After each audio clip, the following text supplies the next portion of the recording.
সুপ্রিয় দর্শক, আসসালামু আলাইকুম।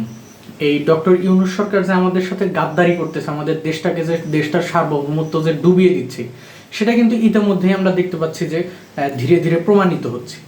যে অভিযোগগুলো আমরা শেখ হাসিনার বিরুদ্ধে করতাম, যে শেখ হাসিনা দেশটাকে বিক্রি করে দেয়, নিজের স্বার্থ জলাঞ্জলি দিয়ে ভারতকে সাহায্য করে, নিজের স্বার্থ জলাঞ্জলি দিয়ে চীনকে বিভিন্ন পণ্য দেয়, এরকম নানান অভিযোগ কিন্তু শেখ হাসিনার বিরুদ্ধে করা হইতো। কিন্তু বর্তমানে দেখেন কি হচ্ছে, যে বিভিন্ন বাস্তবতায় করিডোর দেওয়া হচ্ছে, এবং সেই করিডোর কিন্তু বাংলাদেশের কোনো একটা মানুষের সাথে আলোচনা করা হয়নি, কোনো রাজনৈতিক দলের সাথে আলোচনা করা হয়নি। এত বড় একটা সিদ্ধান্ত, করিডোর মানে কি সরকার বুঝতে পেরেছে? মানে এই যে আপনি করিডোর দেবেন, মিয়ানমার দেশটা কিন্তু বর্তমানে চালাইতেছে, মিয়ানমারের যে জান্তা সরকার আছে তারা চালিয়েছে, তাদের বিপক্ষে যুদ্ধ করতেছে আরাকান আর্মি।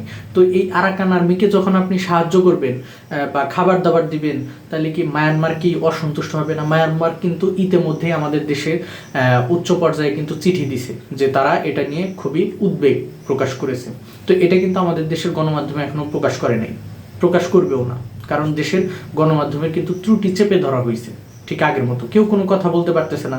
কথা বলতে গেলেই ওই যে মব সৃষ্টি করা হবে, বিভিন্ন টেলিভিশনে ভাঙচুর চালানো হবে, বিভিন্ন টেলিভিশন কিন্তু এই নিজেদের অস্তিত্ব সংকটে আছে।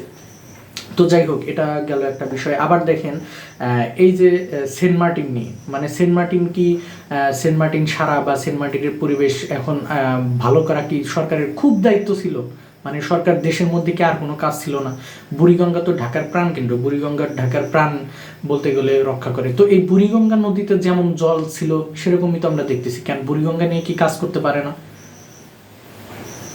নাকি এটা কোনো দেশের স্বার্থে এই সেন্ট মার্টিনকে দেওয়া হচ্ছে, সেন্ট মার্টিনে কাউকে প্রবেশ করতে দেওয়া হচ্ছে না? ঠিক এরকম আরও বিভিন্ন বিষয়, যেমন এই যে ঢাকা সিটি, ঢাকার উত্তরের যে যাকে দায়িত্ব দেওয়া হয়েছে, প্রশাসনের দায়িত্ব দেওয়া হয়েছে, তিনি কিন্তু হিজবুত তাহরীর সদস্য। এটাও কিন্তু ইতিমধ্যে প্রমাণিত হয়েছে। মানে দেশ বলতে গেলে যে দেশ একটা মনে করেন একদম অন্ধকারের দিকে নিয়ে যাওয়া হচ্ছে, দেশে কোনো বিনিয়োগ আসতেছে না। ঠিক এরকম আবার বলা হচ্ছে যে বিভিন্ন দেশের সাথে সম্পর্ক উন্নয়ন করা হচ্ছে, এবং পোর্ট, বাংলাদেশের যে পোর্ট, অর্থাৎ শেখ হাসিনা যে পোর্টগুলা তৈরি করে গেছেন, সেই পোর্টগুলা কিন্তু এখন বিদেশিদের হাতে দেওয়া হচ্ছে। এবং সরকারকে যদি প্রশ্ন করা হয়, সরকারের পেশ সচিবকে প্রশ্ন করা হচ্ছে যে পোর্টগুলা দেশের মানুষ কি চালাইতে পারতো না বা আপনারা, তখন তারা বলতেছে যে এর কার্যক্ষমতা বাড়ানোর জন্য। তো এর কার্যক্ষমতা আপনারা কি বাড়াবেন? এই বাড়ায় কি দেশের মানুষের চাকরি কর্মসংস্থান নষ্ট করবেন? এমনিতে তো গার্মেন্টস অনেকগুলো বন্ধ করে দিয়েছেন, এখন কি পোর্টগুলোও নিজেদের হাতছাড়া করবেন? নাকি আমাদের দেশের মানুষ দক্ষ না? আপনি পোর্টগুলো আপনি বিদেশিদের হাতে দিয়ে দিচ্ছেন। আমরা এর আগে পাকিস্তান, শ্রীলঙ্কার হাম্বানটোটা এইসব ক্ষেত্রে দেখছি যে পোর্ট যখন বাইরের দেশকে দিয়ে দেওয়া হয়, তখন বাংলাদেশের আর সেখানে কর্তৃত্ব থাকে না। তাহলে এই জিনিসগুলা সরকার কার সাথে আলোচনা করতেছে? নাকি অন্তর্বর্তী সরকারই এগুলা দেখার সবচেয়ে দায়িত্ব? আমরা তো জানি অন্তর্বর্তী সরকার একটা নির্বাচন দিয়ে চলে যাবে, তাদের কি এসব বিষয়ে মাথা ঘামানো খুব দরকার ছিল? নাকি দেশের অভ্যন্তরীণ যে জিনিসগুলা সেগুলা দেখা উচিত ছিল? তো আমরা কি দেখতেছি? আমরা বরাবরই আওয়ামী লীগকে দোষ দিতাম যে আওয়ামী লীগ দেশকে বেঁচে দেয়। এখন তাহলে কি চলতেছে? এখন কি আমাদের সেই সুশীল বা সেই কথা বলোই না মানুষগুলা কি আর নাই? বাম ডান এগুলা কি নাই? এই জিনিসগুলো নিয়ে কিন্তু প্রচুর সমালোচনা হচ্ছে।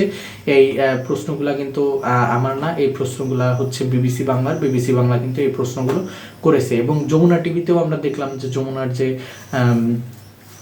যে 8টার দিকে একটা অনুষ্ঠান হয়, সেখানেও এই প্রশ্নগুলা করা হচ্ছে। আল্লাহ হাফিজ।